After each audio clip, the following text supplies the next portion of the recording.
everyone, I'm Alpha Zhang from LeadSide Partner in Taiwan, and I will be sharing with you some important insights today on things that foreign companies should know when hiring employees in Taiwan. Recently, we've noticed a growing trend where many foreign companies are hiring employees from Taiwan and planning to make them working remotely for them in Taiwan. In such situations, there may be some legal issues for these companies. Today's vlog will discuss 3 common questions that foreign companies often inquire about from law firms before they are hiring employees in Taiwan. Let's see the first questions. Do foreign companies need to set up an entity in Taiwan? Well, depending on the circumstance, the answer might be a yes.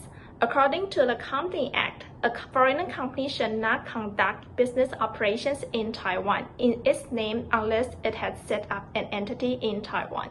Next, you may wonder, what does it mean to conduct business operations in Taiwan? What situations could that entail?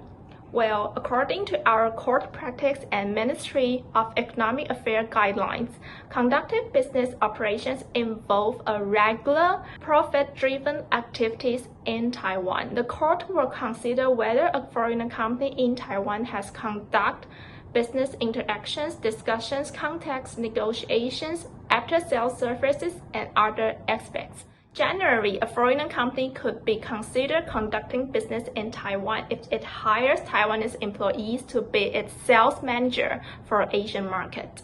In such an event, the company must establish an entity, a branch, or a subsidiary in Taiwan, according with the Taiwan Company Act.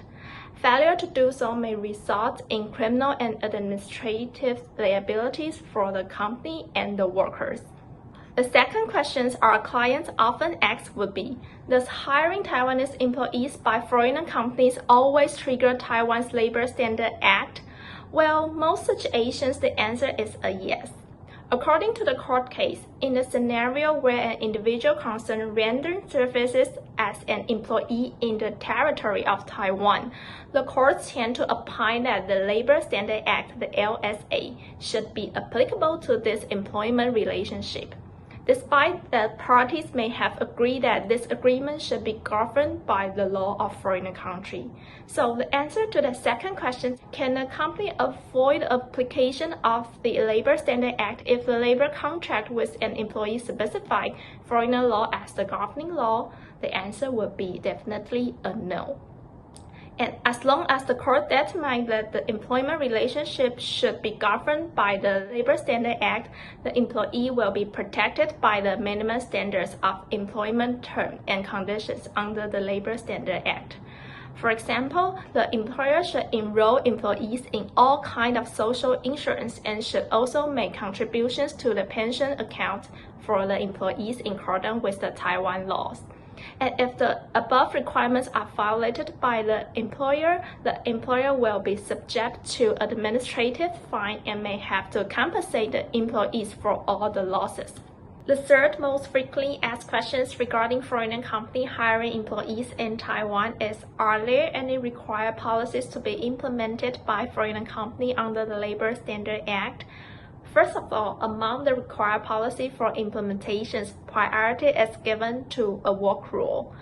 An employer that employs 30 or more employees under Labor Standards Act is required to prepare a work rule. The work rule shall cover matters regarding working hours, holiday and leaves, overtime working, and other matters as specified under the Labor Standards Act. Secondly, measures for the prevention, corrections, compliance, and punishment of sexual harassment is also a mandatory policy according to the Act of Gender Equality in Employment. Such measures should cover matters regarding training for prevention of sexual harassment, complaint procedures for handling sexual harassment incidents, punishing measures, and etc. Moreover, there are some required policies that an employer must prepare include safety and health work rule, safety and health management plan, and labor health service plan, etc. This policy collectively ensure compliance with labor regulations and promote a safe and healthy working environment. That's all I wanted to share today.